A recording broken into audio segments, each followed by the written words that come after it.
नमस्कार। जय हिंद, जय श्री राम।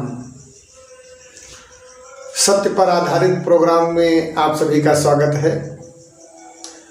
दोस्तों,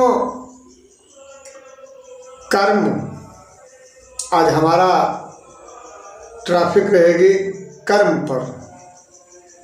कहते हैं हम कौन सा कर्म करें कि भगवान प्रसन्न हो जाए। तो औषधि से बेहतर है, औषधि से बेहतर है परहेज कर डालना। भक्ति पूजा अर्चन से बेहतर है भगवत चर्चा के साथ समाज से प्रेम करना। जो समाज से प्रेम करते हैं वही भगवत प्राप्ति में ज़्यादा योगदान ले सकते हैं। कर्म क्या है? आज आपने देखा कि कोई भी व्यक्ति, आपने देखा कि वो मंदिर का पुजारी है, मूर्ति भी रखी है, पूजा कर रहा है, लोग आते हैं, खूब पुजारी जी का सम्मान होता है, तो कुछ लोगों को देखे नहीं बनता है। कहते हैं अरे ये पुजारी है, हम क्या इससे कहीं छोटे हैं? हम तो बहुत बड़े वाले हैं, पैसे वाले भी हैं, रूपवान भी हैं, धनवान भी हैं, परिवार में भी हैं, खूबसूरत भी हैं। तो क्या भगवान हमारी सुंदरता पर या खूबसूरती पर या धनवान पर नहीं रीझेंगे? बिल्कुल रीझेंगे। मंदिर फिर क्या है? पैसे वाले हैं, मूर्ति ले आए, मंदिर बना दिया। अब बात आती है वहाँ पर भगवान को तो बैठा दिया, लेकिन भगवान का सखा कौन वहाँ पर है? पुजारी, महात्मा, संत? किसको आपने भगवान का सखा रखा है जिससे भगवान का टाइम पास तो हो? आपने डीएम की पढ़ाई किया है, कितनी मेहनत किया, डीएम की पढ़ाई किया, अब डीएम की पदवी पा गए तो लोग बोलते ये तो बड़े डीएम हैं। क्या हमने पढ़ाई नहीं किया? आपने भी पढ़ाई किया, आपको भी पद मिला है, लेकिन जो डीएम की पढ़ाई करता है उसको डीएम की पदवी मिलती है। जो भगवान का पद प्रतिष्ठा, भगवान को जो पाना चाहता है तो उसे भगवान मिलते हैं। जो धन धान्य मांगता है, पुत्र मांगता है, शादी विवाह हो जाए, ऐसो आराम हो जाए, तो वही चीज़ तो मिलेगी, फिर भगवान कहाँ से मिलेगा? बड़े ही गूढ़ रहस्य से आज हम पर्दा हटाने वाले हैं।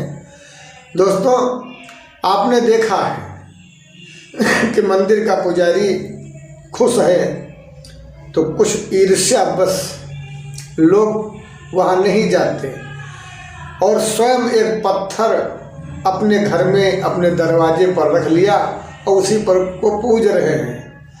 समाज में जिस पुजारी, महात्मा, संत ने अपने तन मन धन से लोक निर्माण के लिए, संसार कल्याण के लिए उसने अपना तन मन धन शक्ति सब एक मंदिर के रूप में बना करके समाज का सेवा करता है, जहाँ पर बड़ी दूर दूर से लोग आते हैं और कहते हैं हे संत भगवान हमारा कल्याण कर दो, हे पुजारी जी महाराज हमारा कल्याण कर दो। अब बताइए, पुजारी और संत के पास तो रजिस्टर्ड है, उसने गुरु से सीखा है कि कैसे भगवान खाते हैं और कैसे समाज को चलाते हैं। आपने सिर्फ देखा देखी किया कि हम भी पूजेंगे और हम भी भगवान को पूज लेते हैं। भगवान क्या इनके ही हैं? भगवान तो सबके हैं। ये दुनिया की नौटंकी, यही माया का खेल है। आप पंखा लेकर के आए गर्मियों में, आपने क्या किया, कनेक्शन से लगाया, बटन दबाया, पंखा हवा देने लगा। लेकिन कुछ जो प्रतिद्वंदी है कहते हैं हम इसकी हवा में नहीं बैठेंगे, क्या पंखा इसी के पास है, क्या बत्ती इसी के पास है, हम भी अपना बिल भरते हैं और पंखा एक ले आए। और पंखा ले आए, वहाँ बताया नहीं, वहाँ पुजारी की नकल करके पंखा तो खरीद कर रख लिया, लेकिन जो प्लग लगाना हुआ तो बैटरी वाले चार्जर में प्लग लगाते हैं और कहते हैं चल जा सिम सिम, से वो नहीं चलता है। आज बड़े ही हमारे देश के अंदर दुर्भाग्य की बात है ये कि जिसको स्वयं भगवान पद प्रतिष्ठा देते हैं, व्यक्ति उसका सम्मान नहीं करना चाहता है और स्वयं भगवान को पूज करके उस पुजारी और संत जैसा बनने की कोशिश करता है। कम से कम वो शिक्षा तो ग्रहण कर लीजिए कि कैसे भोजन तैयार किया जाता है, कैसे दर्जी वस्त्र तैयार करता है, कैसे एक किसान खेती फसल तैयार करता है, कैसे एक विद्यार्थी अपने जीवन में तपस्या करके कैसे वो पदवी प्राप्त करता है।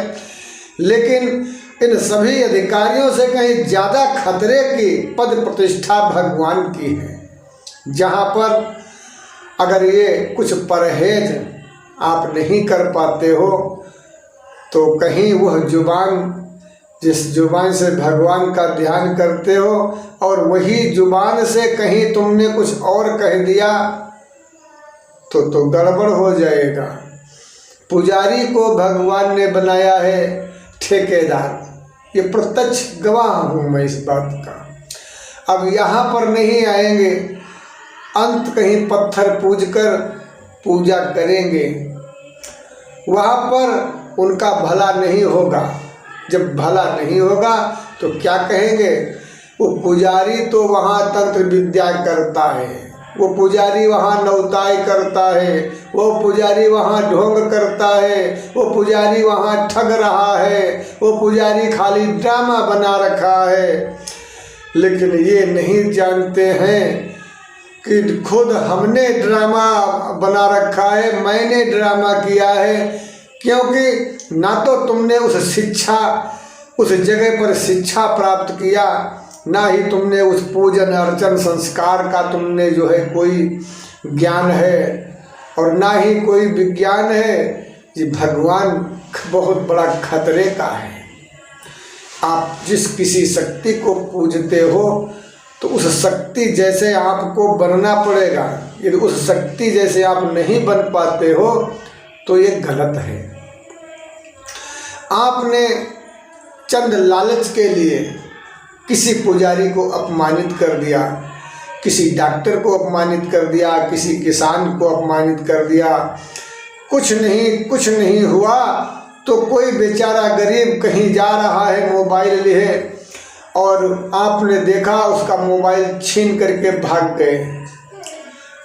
क्या आपने देखा कि मोबाइल छीन कर भाग गए? हम तो उस गरीब को दूसरा मोबाइल लेकर दे देंगे, लेकिन आपके साथ हम क्या करेंगे? हम मतलब भगवान क्या करेगा? आपका जो मोबाइल आपने छीना है वो मोबाइल आपको सूट भी नहीं करेगा, और जितने पैसे का आपने वो मोबाइल छीना है किसी से, उसका सूद ब्याज त्याज चक्रवर्ती सब आपको भुगतना पड़ेगा।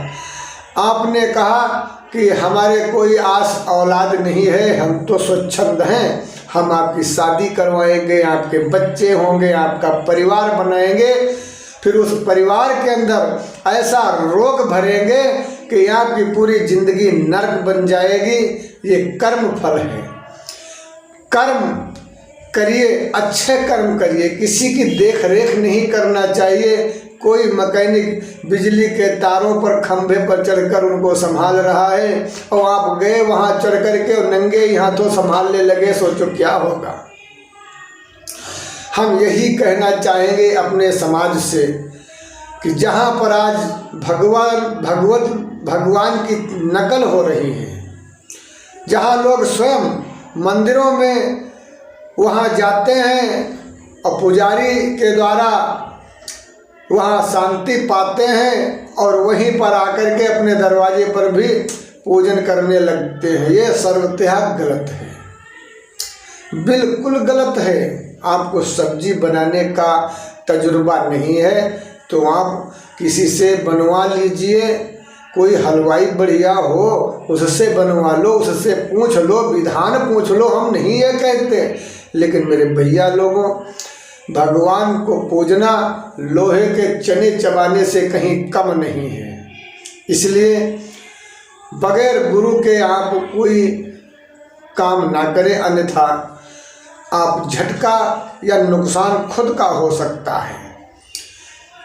आपने महामंत्र से भगवान की पूजन किया और थोड़ी देर में आपके बच्चे ने कोई किसी से झगड़ा कर दिया या आपकी पत्नी ने या आपसे कोई झगड़ा करने लगा, आपने कहा हम तो इसको नन्ना नन्ना नन्ना काट के और बटुले में भर करके और पका के खा जाएंगे, ये भगवान इसके तो ये फलाना ढिमाका होता नहीं है, इसका तो सब हो जाए, इसका बिगड़ा है जो है इसका और बिगड़ जाए।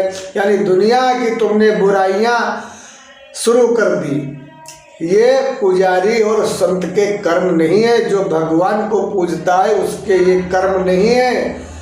परहेज आप छोड़ दें, किसी की नकल करना छोड़ दें, नकल मत करें, असल करें, विधि पूर्वक करें, तभी तो भगवान आपसे संपर्क करेगा। आप कहते हैं कि मैं भी पूजा करता हूँ भगवान की, फिर भला क्यों नहीं होता है? भला आपने मंत्र और भला एक बार सोचा और बुराई आपने 1000 बार निकाली, तो सोचिए भगवान आपकी वाणी पर कैसे वो आपकी वाणी को ताकत देगा। आप बताइए, आप खुद सोचिए। जहाँ भगवान रमते हो वहाँ पर संसार के सभी देवताओं का निवास होता है, लेकिन आपने भगवान को बैठा तो लिया लेकिन उसमें ताला लगा दिया। ये धर्म को बेड़ियों में जकड़ने जैसा होता है। नवरात्र चलता है, हमारे कुछ महापुरुष आज माँ भगवती का मंदिर ताला के अंदर बंद किए हैं। क्यों? जब ऐसे महापुरुषों को धर्म का ज्ञान नहीं है तो मंदिर नहीं बनाना चाहिए, क्योंकि जो मंदिर बनाता है उस परिवार का एक व्यक्ति भगवान को प्यारा हो जाता है, भगवान में समर्पित हो जाता है। वो ना तो आपकी सब्जी लाएगा, ना ही आपके परिवार में कहीं दावत खाने जाएगा और ना किसी मोहल्ले से संपर्क रखेगा। वो सिर्फ स्वयं वो भगवान के अंदर, जो भगवान के ऊपर जो स्थान पर जो मंदिर में आएगा, बस उसी की वो शरण और उसी का पूजन करवाएगा, जो भगवान और वो एक ही हैं। भगवान मूर्ति में बैठे हैं और पुजारी संत ये बातें करता है, आपको शांति देता है। इसलिए कर्म करो, अच्छे कर्म करो, किसी के देख रेख नहीं करना चाहिए। कर्म ऐसे करो जो स्वयं भगवान खींचा चला आए, ये नहीं कि किसी की नकल करो। एक व्यक्ति समाज कल्याण के लिए, लोक कल्याण के लिए तन मन धन सब लगाकर समाज का कल्याण करता है, वहीं पर 4 लोग मिल करके उसका मजाक बनाते हैं और जगह जगह चारों तरफ धर्म की स्थापना हो गई, मंदिर बन गए, पुजारी बन गए, संत महात्मा बन गए, लेकिन सनातन धर्म के अस्तित्व को नहीं पकड़ पाए। क्या रह गया? मजाक बनकर धर्म रह गया। क्योंकि कोई भी व्यक्ति जो तुम्हारे धर्म के अंदर, तुम्हारे मंदिर के अंदर जब आएगा, उसका भला नहीं होगा तो कहेगा ही ये देवी ढोंग, ये मंदिर ढोंग, ये पुजारी ढोंग। क्योंकि यहाँ पर ढोंगाचार्य ज़्यादा मिलेंगे आपको। जो सत्य पर आधारित है वहाँ नहीं कोई पकड़ेगा, क्योंकि जानते हैं कि वो सत्य थोड़ा कड़वा होता है, वो प्रचलित होता है। वो ना तो तुम्हारी कोई वस्तु का लालची है और ना ही तुम्हारे कोई सहारे का वो भूखा है। यहाँ पर वही दिखाया जाता है जो भगवान स्वयं उसको आदेश देते हैं कि तू बैठ और मैं कार्य करता हूँ। लोगों की समझ में ये बहुत बड़ा खेल है, नहीं समझ पाएंगे, ये माया का खेल है दोस्तों। इसलिए सत्य पर आधारित प्रोग्राम में मंदिर और देवस्थान जहाँ कहीं भी हो, सत्य पर आधारित जो भी हो, वहाँ पर दर्शन करें। और जो दुकानें बना रखा है कुछ लोगों ने कि सरकार पैसे देने वाली है, हम भी मंदिर बनाएंगे, हमको भी योगी जी पैसे देंगे, हम भी मंदिर बना करके अधूरा छोड़ देंगे, हमें भी सरकार पैसा देगी। बड़े स्वार्थी लोग, बड़े लालची प्रवृत्ति के ऐसे ऐसे लोग हैं जो धर्म का सिर्फ पाखंड बना रहे हैं, धर्म का सिर्फ मजाक बना रहे हैं, धर्म से फिर सिर्फ फायदा लेने की कहानी करते हैं, उस धर्म की स्थापना नहीं करते जिस धर्म से संसार का भला हो। जय हिंद, जय श्री राम।